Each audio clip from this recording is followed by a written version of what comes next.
Hello and welcome. I'm Bonnie Libhart, and you're watching Vision Plus. Without a vision, the people perish. And I had the great opportunity, I might have put Rebecca and coerced my way here, but I was visiting my brother, Al Taylor, and Alice in Chattanooga, Tennessee. And at church that morning, on Sunday morning, she said she was going to the Bible class, and since I'm visiting, I came too on Tuesday.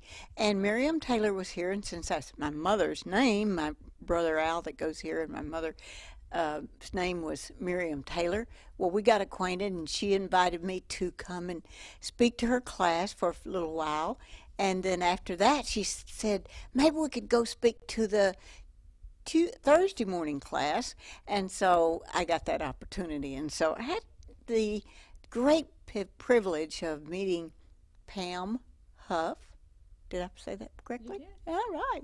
And when I walked into the office, her office, and all of her people that work there with her, lo and behold, Tom Norville, we called him, in Jonesboro, Arkansas, where we used to be. He said, I remember you.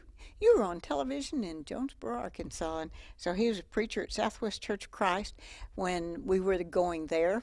And it was just so wonderful. I thought, man, that's been few decades ago, and I can't believe somebody could still recognize me after all those years. I think it's the red hair.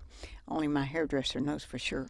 Well, some of you that watch on a daily basis or a consistent basis know about Emily, our daughter that was a Russian interpreter and took people and Bibles to the former Soviet Union. And if you would like to have this book, it's just called Emily. You could get in touch with us. I think the phone number is running bottom of the screen, and that is toll free from anywhere, 1-877-823-6886. And so many of you know about the workshops that we do, the marriage workshops. We call them Sweetheart Weekends, but I think the Lord put our marriage back together. And we wrote this book that was a workbook that became a book, and it's called Putting It Back Together Again.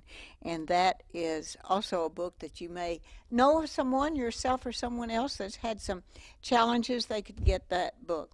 We have another one that's inspirational, motivational book, Build a Better You, starting now.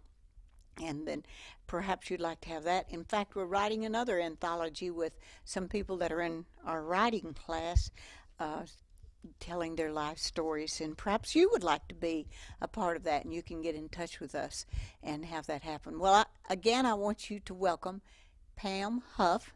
Pam, welcome to Vision Plus. Thank you very much. It's good to be here. Well, I so enjoyed your Bible class that you conducted this morning, and as I heard little bits and pieces of your life story, I thought, that's going to help a lot of people I know. So I want to start out with, I know you weren't born in Chattanooga, so you came here to Chattanooga from where? Tell us a little bit about your background. Okay, I was born in Tahoka, Texas, a very small town outside of Lubbock, Texas. And when I was 9 years old, my family moved to New Mexico, Ruidoso, New Mexico. Some of you may have heard of it.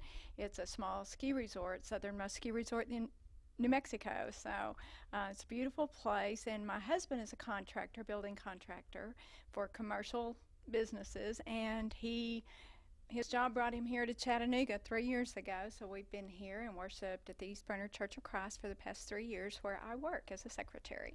Right, she runs the office. Just don't let anybody kid you. Pam, I wanted to know about your own peers, your own siblings, your brothers and sisters, the dynamics of those. I remember one time the preacher said to us, there are two types of families. There's the dysfunctional family, that's us, and the more dysfunctional families. And so I think I hit the latter part. But tell us about your growing up years and a little bit about your brothers. Okay. Your family. I guess we call ourselves functionally dysfunctional. Okay. And I have three brothers. I'm the oldest of four children, and I have three brothers. One is 2 years younger than I am, and then my parents had a second family. They are Same parents too, wasn't same it? parents, yes, 10 years and 12 years younger than I am. and their names are Kim. Actually, he is Charles Edgar McClellan III. He was named after my father. And then my younger brothers are Kip and Kurt. So they're Kim, Kip, and Kurt. And I'm Pam. I'm the only one without a K. So, Well, and now tell us about your brothers. They remind me so much of Jacob and Esau, and the one that was the love of the dad's life, a little bit like Esau was for Isaac. So tell us about the dynamics of your brothers.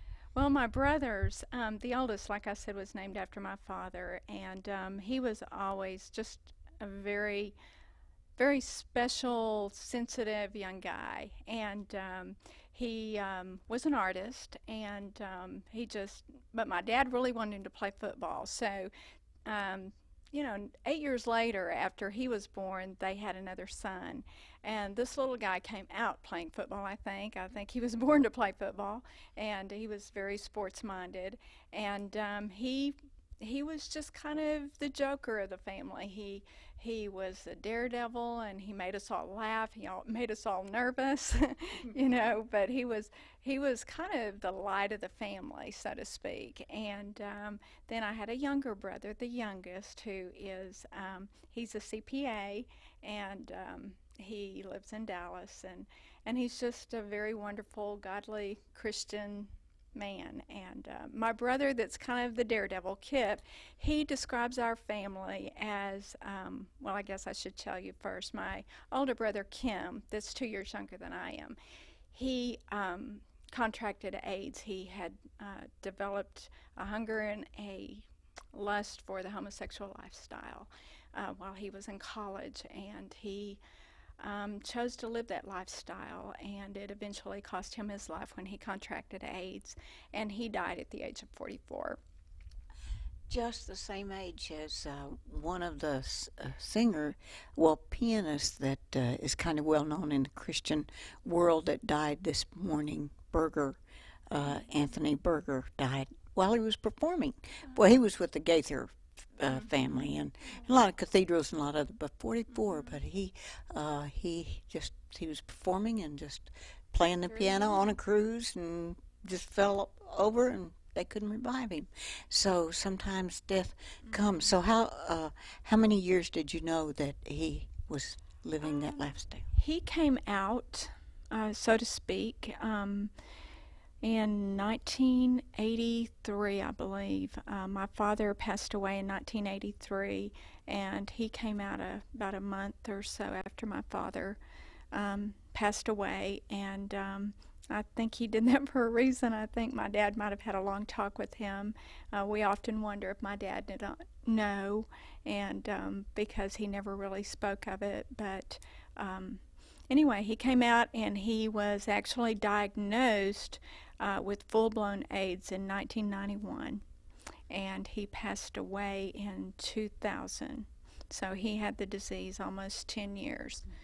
One of my closest friends is head of the AIDS education, AIDS in the workplace, and her husband had 4 boys, but 3 of them died of AIDS, and she is just, so sad about some of the things that happened but the one boy doesn't have AIDS, the other 3 passed away, and so she wants people to be educated about that. So that had to be a very traumatic time for your mom and yourself and your other brothers.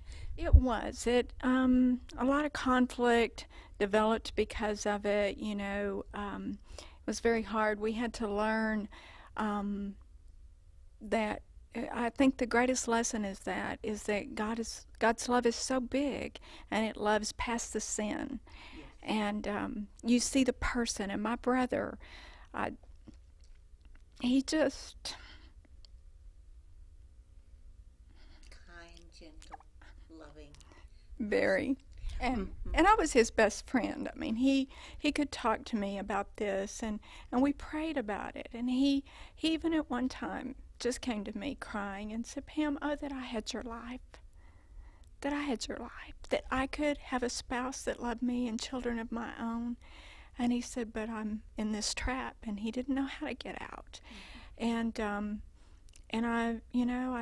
I don't know. I don't know if he ever really wanted out. I know he wanted something different, but not badly enough. And then of course he bought the lie of Satan that I say, and and I just would never, ever um, defame him. He had a struggle. He had a terrible, terrible struggle. It was very hard for him, and I love him, and he did a lot of goods. He worked very diligently with AIDS patients, and literally in the state of New Mexico was able to help a lot of people get medical help that could not get it. He worked for the government there in the AIDS uh, education area, and he really truly, to this day I will see things on email naming him as a person who gave their family hope and getting medication to people who couldn't afford it.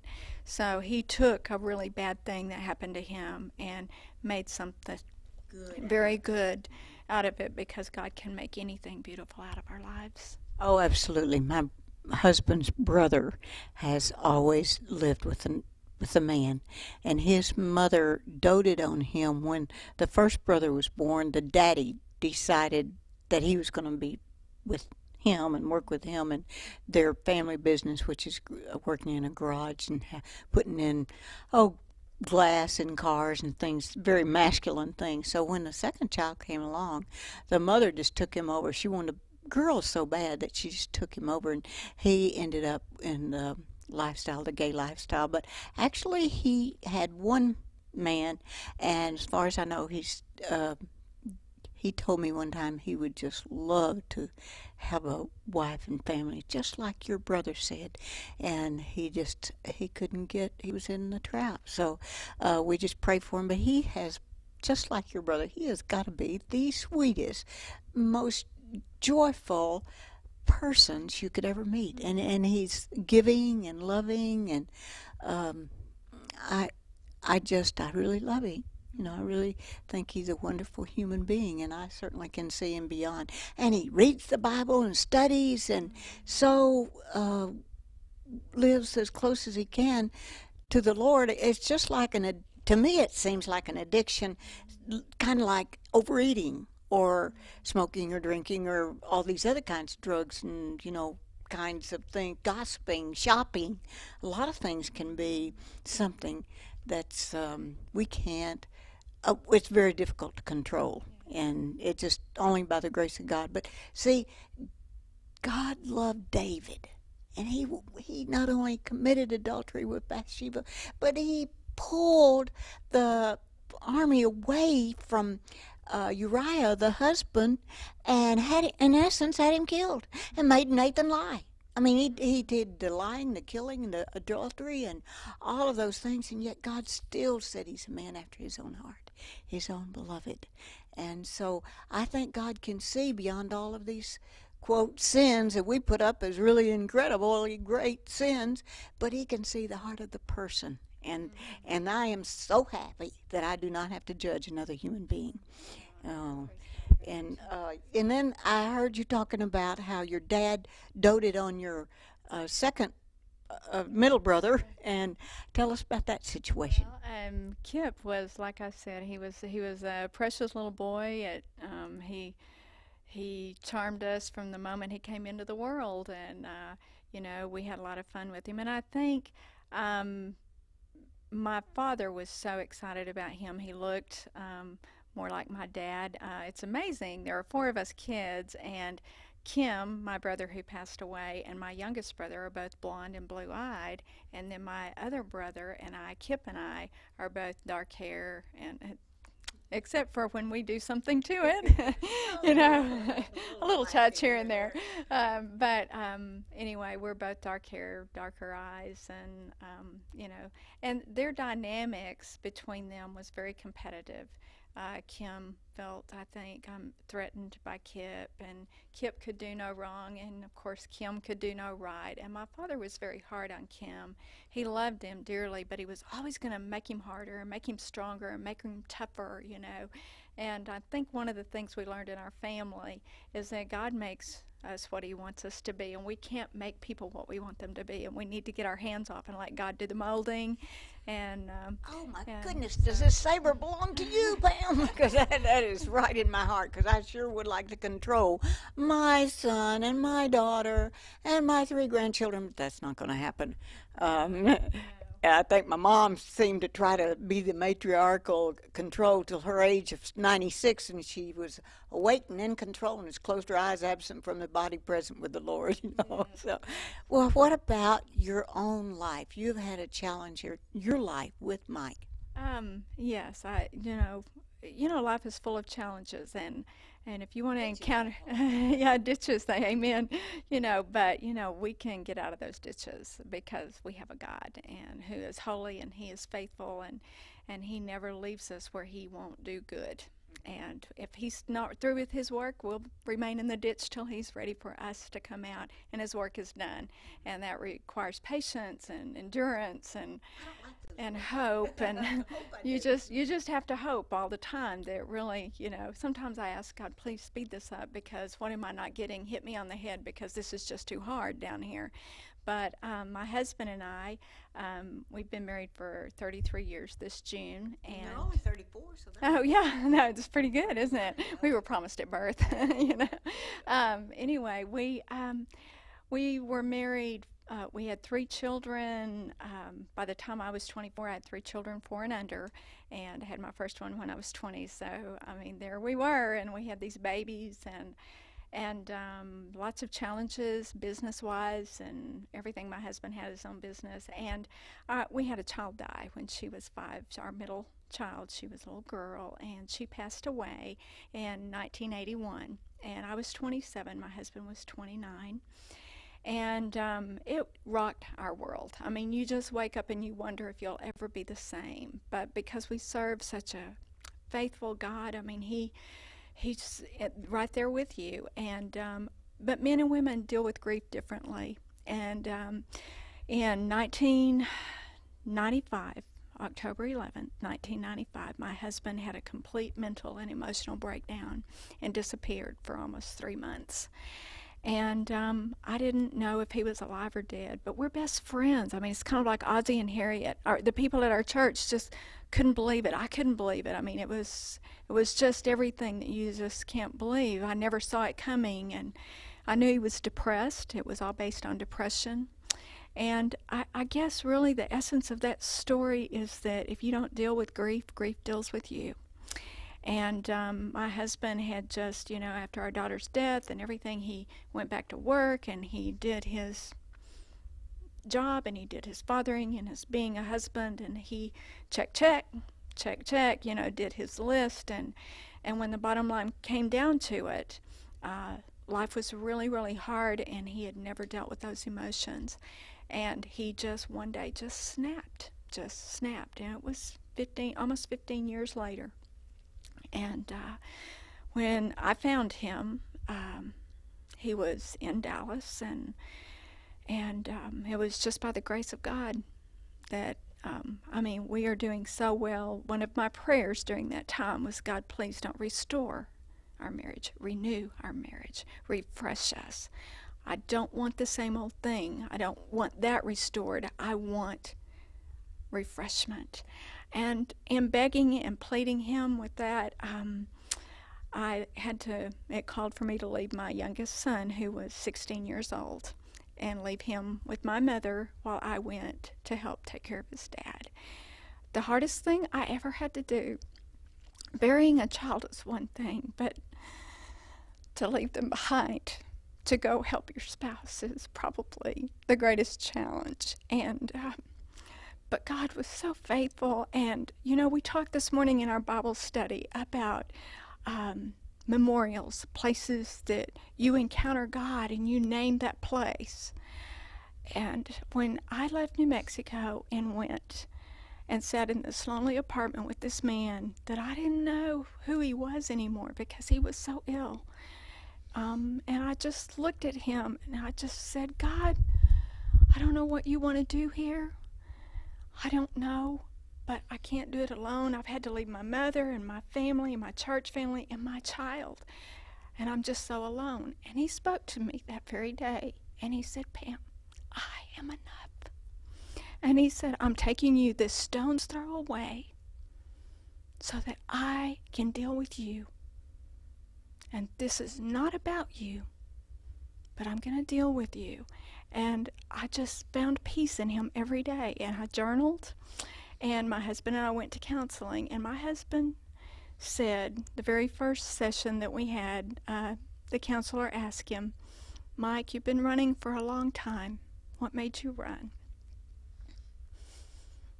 And for the first time since our daughter's death, he began to cry, and he said, the day my daughter died, I started to run, and I've never stopped, and I'm tired.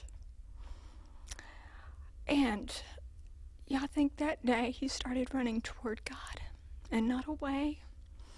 And there are wonderful things he did all during those years, that God was with him, and he loves God. I mean, Mike loves God with all of his heart. But sometimes loss, and we count our losses more than we do our blessings. And so we came to another memorial, and that is God telling us you count your blessings, not your losses. And we've learned to do that.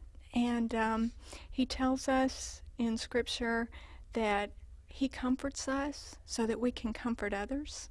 And I guess really what I would say in all of this, in our marriage being refreshed and renewed, not just restored.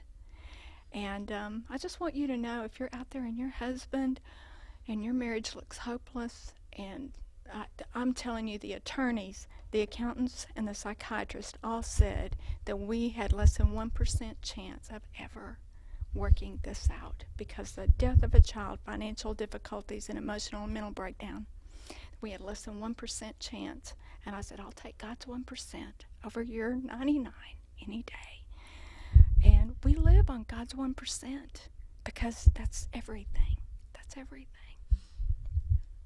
As people who watched this program over the last 17 years know, when our daughter got killed, car hit her, and I think now my husband has never dealt with it. He weighed 165 and he got up to 269. That was the full amount of gaining a full person.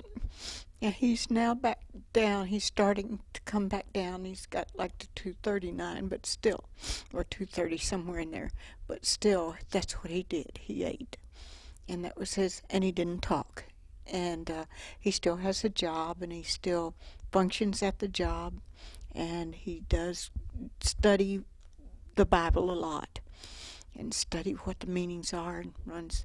But as you were talking, I believe that is what he's been doing, and it was his way, because they say behind every good man is a woman, nagging, nagging, nagging. I lived up to my part, nag, nag, nag, please don't eat that fourth piece of bread, whatever. So I thank you for sharing that story with me, because I'm sure we've been living on the 1%. Some of you that have been praying with us know that we've been praying about our daughter, who's been going the last 4 to 6 weeks with all kinds of tests about her breast cancer. And so this daughter, because we had 2 daughters and one then got killed, but it's brought all of us closer to the Lord as a result of that. But sometimes I wonder if stress isn't what causes cancer or contributes to it, because this daughter that's living, Deanna, she says that she's still mad at Emily for leaving her. And she keeps saying, she left me with you. I have to put up with you, talking about me. And she's kind of joking, but she's kind of like saying it in a way that I guess I have been a controlling mother and wife too. So I really have been blessed by what you had to say. And even though I study the Bible and we've been around the world speaking to different groups and churches, um, and yet at the same time I know that I'm not there yet. I still got a hill to go across. And if the Lord, and I know the Lord spoke to me one time too, when I was trying to read the Bible on tape for my daughter that was in college. I said, how am I going to be able to say this? And why'd you put the big words in the Bible anyway? And he said, Bonnie, each one of those people is my child, just like you are. And so I know that with all of my heart, I desire to glorify and honor him in everything that I do. And I saw your same heart today. And I knew that there's a lot of people that could be blessed by what you had to say. Well, if I can only say one more thing, the one thing that I would say is that God's comfort is greater than the sorrow. And many of you don't believe that yet. But I'm here to tell you, our daughter died in 1981, and this is 2006. I have to stop and think, how old would she be? How long has it been? Somebody asked me the other day, how long has it been? And I have to go back and count because God's healing is so complete. Is there a scar there? Oh, yes. Is there a wound that's opened up when I counsel and work with other people who have lost children, whose marriages are on the brink of just obliteration and just all of that? Yes, I know the pain and I take myself back there. But that's because I know the other side of it. Right. And God's comfort is greater than the sorrow. He tells us that anything we suffer so that we can comfort others. It's not about us. It's all about him. This isn't my story. I don't know why he's chosen me to do this part of his story, but he has. And all I can do is be faithful to him and say, okay, it's yours. And my little boy, my 6-year-old, after our daughter passed away, came into me and he said, Mommy, because I was so sad. And he said, Mommy, would you not be so sad if it had been me that died and not Susan? You know, we have to remember that God leaves us here for his purposes, not for ours. And I told my little boy, I said, oh no, John Michael, I am so thankful that God chose to take Susan because he knew I needed you the most. That's a good answer. Because this daughter says, I know you wish it were me instead of her, because Emily was taking Bibles to the former Soviet Union and bringing fruit to the kingdom. There's been 10,000 youth come to the Lord as a result of her work. And Deanna's been kind of she did comedy in nightclubs for a while before she came back to the Lord, and she's always been just like on the edge. And so I said, no, but I didn't think of those words to say, I needed you. I thank you for telling me that. I needed to hear that too. The wisdom to know who he wants to serve his purposes. So thank you. We have about a minute left, and so I just wanted to thank you again, Pam Houff, for sharing your story with us.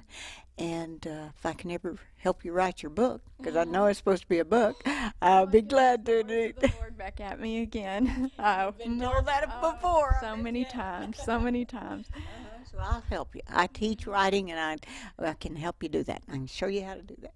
And I can show you also. And hey, you're welcome to come to our writing class. We have it the second Friday of every month at my home in Huntsville, Alabama. But I also have the manuals that I can mail to you. So if you call the toll-free number 1-877-823-6886, and the Lord's laid it on my heart that I'm to help people write their story. And so that's one thing that I do, and also teach you how to tell it. Like Pam has said, oh, this is not my thing. But it's not our thing. But he also says, be always ready to give an answer for anyone that asks. And so you never know how many people will be blessed by what you had to say. Pam Houff, thank you very much. We're in Chattanooga, Tennessee as we speak, but you can pick this up in New Delhi, India if you want to.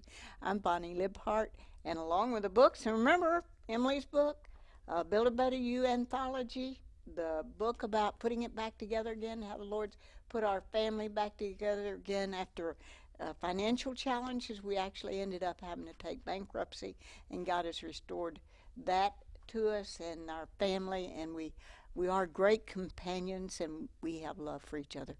And bless you for watching.